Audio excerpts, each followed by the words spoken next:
Hi there. Welcome to my channel. I can't believe it's already St. Patrick's Day. The year is going by fast already. But I hope you have a good St. Patrick's Day. I even wore a little green myself, just because it's the month. Okay, it's not St. Patrick's Day, but it's still the month, so I think we can wear it until St. Patrick's Day. So hopefully you'll have a little good luck and blessings come your way St. Patrick's Day. I always talk about conditioning damaged hair, and I always talk about how you can take control of damaged hair. However, there's so much information out there. When do we know how it applies to us and our damage? How do we know that these things that are being offered is what we need to get out of our particular damage? Remember, everyone's damage is different. And so therefore, we need to be careful about how we approach everyone's damage. But what I found out is that it's not so much how many of you are damaged and want to take control and need to know about conditioning. It also is personal, where you need to understand how you can take control of your particular damage. How can you peel back the layers of your damage, whether it's sickness, medication, or just had a baby, or maybe be stressing, because lifestyles, it keeps our hair going through what we live with. And so when we have a lifestyle that lives with stress or bad eating habits and not enough exercise, it's going to take a toll on our hair. So the best way I can prepare you is to teach you more about conditioning, and then teach you more about how do you know when you're out of dryness. How do you know that? And if I can teach you how to know, teach you how you know when you're out of dryness or need more moisture, then you won't never be unmoisturized. If I teach you how to condition behind your chemicals, then of course your chemicals will never take away from your hair, and they can be done very successfully.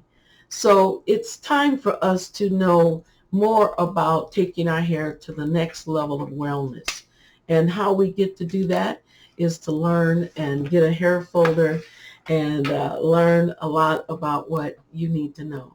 Hair folders are very helpful because what I teach you on this channel is very different than what you're used to doing. So with your hair folder, you can always refer back. And if you email me, you'll have your hair folder, and you will be able to give me, when I give you information, uh, whether it's through texting or whether it's through talking, then you can put that in your hair folder. That way your instructions will stay there for you when you need them. And it also gives you a little journal about what you're doing with your hair. I asked everyone to keep a calendar and know when their conditioning days are versus when their brushing days are versus, okay, you're supposed to brush every day, but it just helps you have a better understanding when you can see it in writing. So hair folders help out a lot, and it keeps you with an understanding on how hair wellness applies to you. I can help your scalp be better, and then I can help you know the signs of wellness. Once you break your bad hair habits at home, you can take control over your damaged hair. I want to thank you for sending your email questions to ditahair911 at gmail.com. I really appreciate it. It helps everyone, not only people who watch the channel, but also to people who have hair folders can maybe jot some of this information that they like down, and then that way they can learn from it too. So you're helping not only me, but you're helping others who are watching. So I really appreciate your questions. The big question to address is when two or three more questions come in asking the same question. I call it the big question. And today's big question is, why is fake hair so normal? Well, fake hair is normal, and it's accepted too. Fake hair is personal. And you have to understand that when you have to go to work or you go on a date, you want to look presentable, or you want to look or convey the person, the type of person you want to be. So if you want to be straight hair or curly hair, it's not really a question of what you have. It's a question of what you want to be. So it's fun. It's fun. It is. I like having pink hair versus blue hair. And you have to remember, Hollywood takes a lot of it, makes deep impressions. So Hollywood is another reason why fake hair is normal. And every nationality is wearing it. So don't think that it's just one person or one nationality wearing them. They all wear them now. They're very popular. If you go into the wig stores, they have hair, 4 or 5 walls of hair. So it must be selling, or they wouldn't put it out there. And it's just fun. And then, of course, you have the look you want, or the look you feel represents you and your personality better. And when you have to remember that damaged hair is personal. And when you have damaged hair, you don't always understand how to get out of it. So if you have an important meeting, you're going to the White House, or you're going to, a business meeting, you want to look the best you can look. And so sometimes I think fake hair does that for us. And now that they're becoming so realistic, they're even more fun, because now you can't really look at them and tell if they're fake hair, because they already come with a hairline. They're called lace fronts, right? So that's kind of fun. If you think about it, hmm,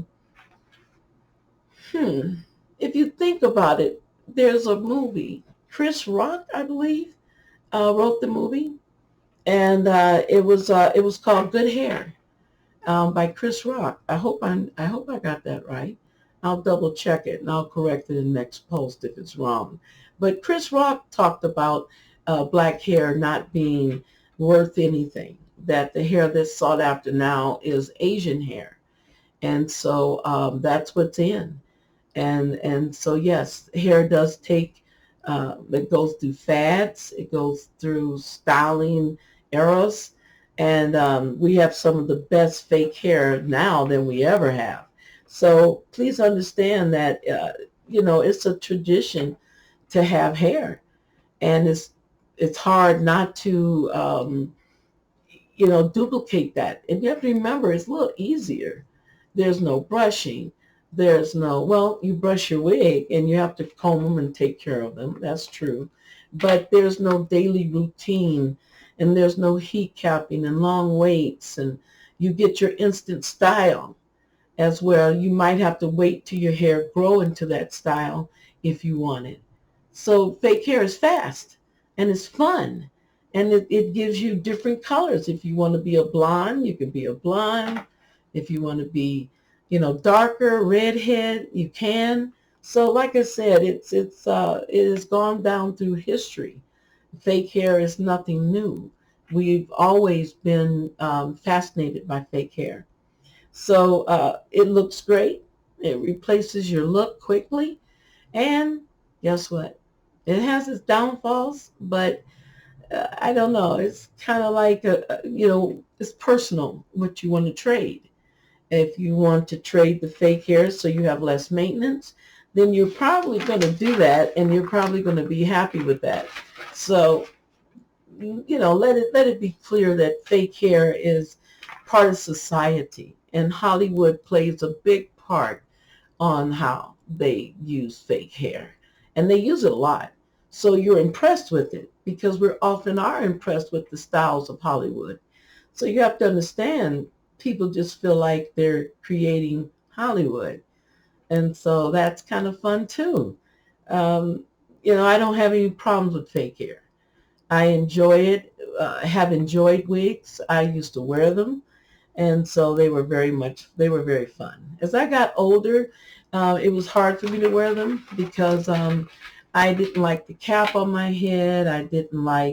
Um, I didn't like the itchiness. I didn't like the heat in the summer. So there's downfalls to it. However, it's your personal choice. So fake hair is a part of us mainly because it is a style, and it is easy to go to. Uh, I feel that if it helps you feel any better, I feel that baldness is going crazy. Men feel as if they have to go bald. One, because they're not going to wear a wig, and some do, and the wigs are getting great for them too. So I'm not saying that men don't wear wigs. I'm just saying that the average man will not. When he feels like he's going bald, he feels as if his father might have went bald, and he feels as if he can't do anything about it, just like the women feel like they can't do anything about it, and they put a wig on. So it's kind of a trap in a way, because you feel like, oh, well, I can fix this real quick and have beautiful long hair. And it's nice to have beautiful long hair. So, there's your personal choice to wear your own hair, but you should have the choice. If you, like I said in the last time I talked about this, I do believe that fake hair is only wrong when you don't have a choice to be healthier. You might choose to work on your own hair and stop your own hair damage in the event you didn't have wigs. But you do have them. They're more realistic than they used to be. So therefore, wigs become, yay, the in thing to do. So, but baldness, I really do feel, to make sure I clear that up, that men go bald too quickly. Usually their muscles are stressed, or they have not gone to the doctor, so they have unhidden health issues. And so they feel like, oh, well, I don't feel that sick, and it must be my destiny to go bald. And they go bald. They go bald too quick. Just like maybe you feel that people pop into fake hair too quickly. But men do not have to always go bald. They can condition, and they can take control of their hair wellness as well. And they can encourage their own hair. But a lot of times men are going bald as early, well, before I left the salon, um, men were going bald very early, like age 22. And so not just the older men are going bald too soon, but the younger men are now having the problem. And they definitely, they probably could save their hair. So yeah, fake hair is easy to jump into, and going bald is easy to do. So we do have a fascination with our society with both those hairstyles. Now Hollywood is telling women to go bald. If you can't control it, don't want to be around the chemicals, then you can't control your damage, just go bald. And women are doing it. So it's nowadays, everything goes. And I think it's accepted by all nationalities too. So I think we're going to have the norm look that way. It's going to be mixed. I think that my channel will help the ones who want to stay away from wigs, and they should have a right to say, I don't want to wear a wig. I'd rather work on my own hair. Or I want to work on my own hair. Why do I wear my wig? So if that can, come to pass, then, you have a choice. And then that way you can say, well, I want a wig. I don't want to go with all the conditioning. I don't want to take control of my hair wellness. I want to wear a wig. And that way I get quick gratification. That's okay. I want to go bald. That's okay. A lot of things go these days. You have to admit that we've become very relaxed about our hair. So fake hair is the norm because of Hollywood, because of choice, freedom of choice. And because, women just feel as if they could not take control of their damaged hair. And they don't really realize how long they have been continuously short. So hopefully this channel will give people an option to say, I don't want to go to wigs, or I want to condition while I'm in wigs, but they have a choice. Right now, if your hair becomes too damaged, you just sit at home with it and cry. Because if you go to a stylist, she's not telling you anything to really get out of it. And I think that's how I ended up specializing for 35 years. So I feel that there should be an option for hair wellness if you want it. The first email question is, My hair ends keep breaking. Sometimes your hair ends just get worn out. And if they keep breaking despite deep conditioning, despite, your new conditioning hair habits, then you might be stuck with cutting them off. Now, you don't have to cut all of them off, just enough to where you can have a decent style, um, just enough where you can just take off the ends so they don't keep raveling. Hair is made like a rope. And so once that rope is unraveled, then you might have to cut the ends, maybe an inch or two, just to make sure that you're cutting off the part that cannot be really rehabilitated or stabilized. And remember that hair is a dead appendage. So if you take it too far, you can't bring it back. It will just break, and it will continue up the hair strand until it gets to a place where it's not so unraveled. But by that time, I think those ends look frizzy and, not in shape. They don't hold a haircut. So, cutting those ends off slowly is good for your hair. So maybe an inch or two off those ends will probably help them. That's if you've done all your conditioning. That means conditioning during the day with a cold conditioner. You're just rubbing it. You're conditioning from outside in. So you're just going to apply your cold conditioner, let it sink in. And then, of course, you're doing your filtered water bottle with the conditioner in it. And you come home and you apply conditioner with your spray bottle and just give those ends some extra attention. Heat capping helps those ends stabilize and act better. You might have to heat cap every week to keep them from breaking so much. But ends are hard to hold on to once you've destroyed them. So you might need a trim there. Talk with your hairstylist who's doing the trimming. Tell her you want as little as off. You just want the bad ends off, no more than an inch or two. And that should stop the ends from continuously breaking. And then, of course, you can condition to help the ends stop breaking as well. So I think that's the best route I would take. Second email question. I do not brush every day. Will this hurt my scalp? Eventually, it's not going to help your scalp. I feel that it will hurt it in the sense of stress. Like, for instance, your scalp is very good about needing the relaxation from the brushing. That's why it's scientific brushing. You can also tell when those ends break if you're doing your scientific brushing. And you can also judge how thinning is doing, whether or not it's normal. So we talked about scientific brushing, and it has a lot of benefits for your scalp to keep producing healthy hair. So you do need to consider brushing every day. If you miss a day, I don't want you to be too hard on yourself, but understand that the hair and scalp needs brushing. You need to bring the oils from the scalp out throughout the hair to help protect it, to help give it moisture. You also need the relaxation for your scalp. You also need to loosen up the dirt that we collect during the day. So we have microscopic air dirt, and it's air pollution is real. So yes, brushing, get back on it. Whenever you notice that you have delayed it or missed it, then maybe brush a little longer when you do brush.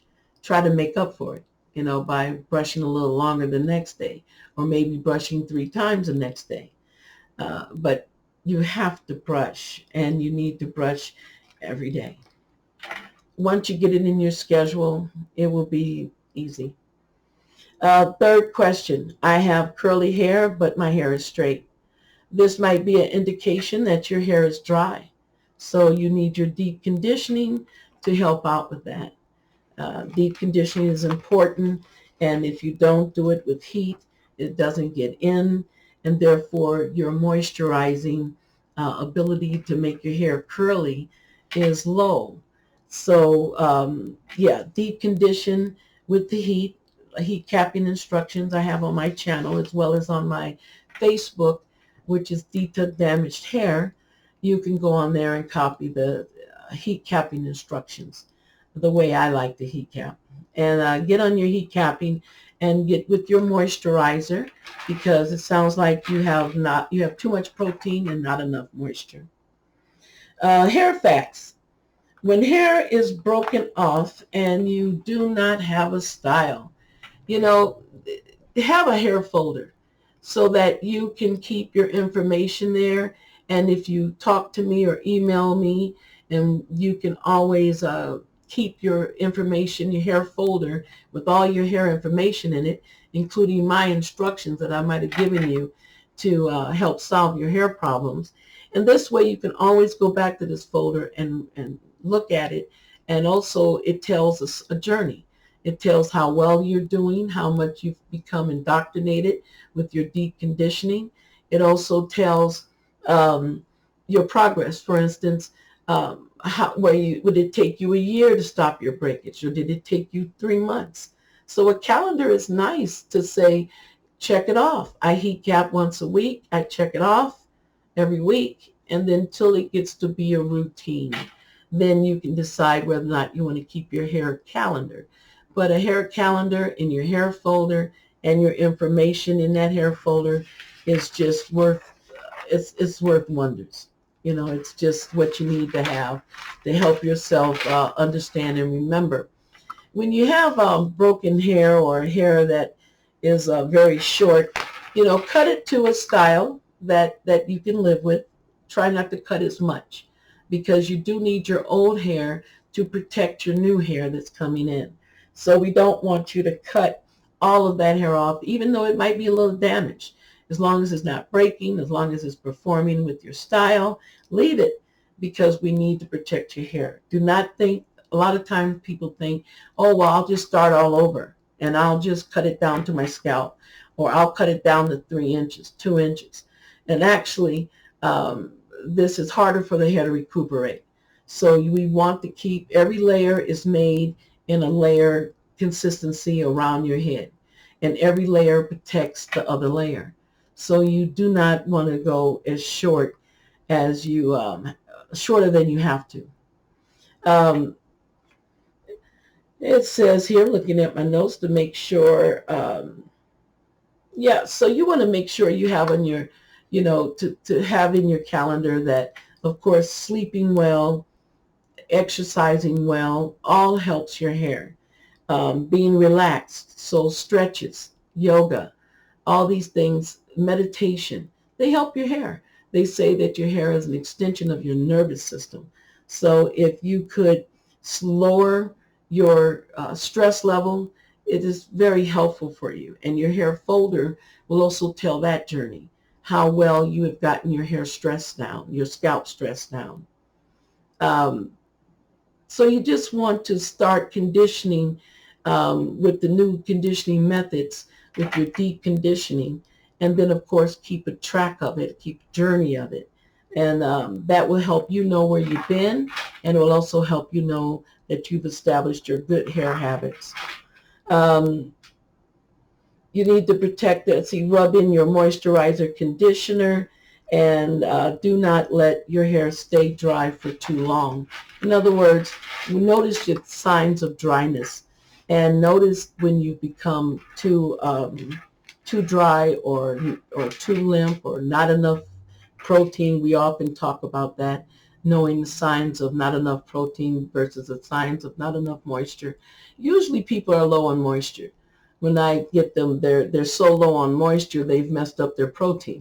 So here again, let's try to keep that hair folder and have an understanding of what journey or what part of the journey your hair is in, and keep it moving forward. And remember that if you have to go short, then that means you'll have to be extra nice to those ends, and you'll have to use your mini conditioners a lot more often. You want to help your hair stay moisturized. You want to help your hair stay healthy. I want to thank you for coming. I like to thank you for leaving a comment, or maybe push the like button if I've helped you today. I want to give you as much information as I can to help you get out of your hair stress and help you get out of your hair damage. I want to let you know that subscribing is free, and I hope that you do subscribe. Thanks again for the hair questions to DitaHair911@gmail.com. I do not stay at home and be sad about your hair. Do not stay at home and be sad about your hair. Help find the answers to hair wellness here on my channel. Together we can solve problems and give you a better hair day. I want to thank you again for coming. Thank you for staying, and I hope to see you next time. Have a happy St. Patrick's Day. Now go have a good hair day as well. Thank you.